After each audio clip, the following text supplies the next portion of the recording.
Welcome to Winslow and Company. It stood tall, all glass and steel. It was exactly how Emma pictured a successful firm. It was intimidating and impressive. Today it was her new start. The revolving doors felt like a portal. Emma stepped through them and into a different world. The lobby buzzed with activity. People rushed everywhere. They all looked important.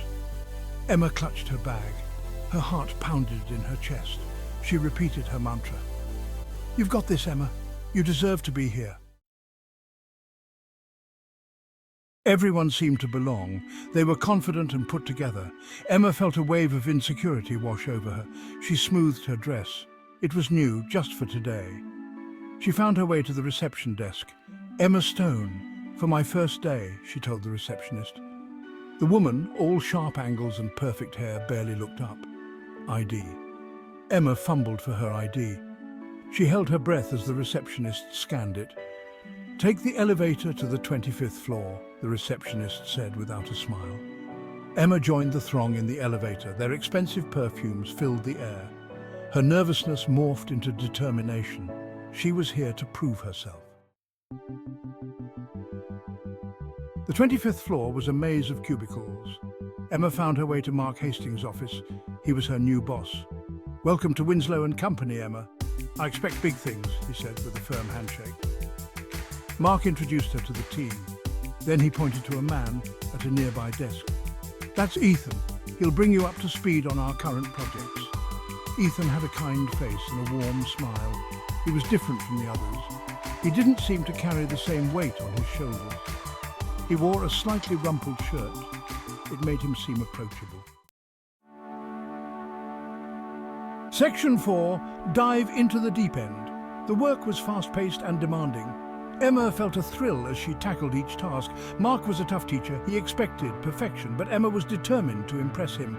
Ethan was a patient guide. He answered her questions with a smile. He even laughed at her jokes. Sometimes Emma caught him watching her. His gaze was intense, but not in a bad way.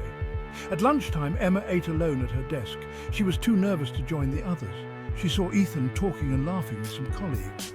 He seemed to fit in effortlessly. Section 5, Finding Her Footing. As the days turned into weeks, Emma found her rhythm. She proved herself to be capable and resourceful. Mark started to acknowledge her contributions. One day, Mark threw Emma a challenging assignment.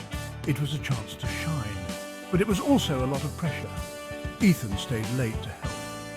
They worked side by side, lost in spreadsheets and reports. Emma found herself relaxing around him.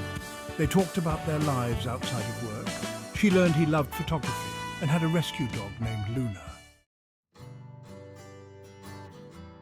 Section 6, A Moment of Connection. As they wrapped up the project, Ethan looked at Emma. "You're doing really well, you know," he said. "This isn't an easy place to start." Emma was surprised. No one had ever said that to her before.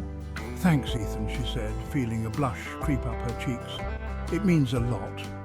They shared a smile. It felt different than their usual work interactions.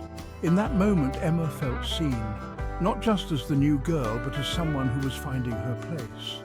Winslow and Company was still a whirlwind, but Emma was starting to feel like she belonged. And maybe, just maybe, she was forming a real connection with Ethan.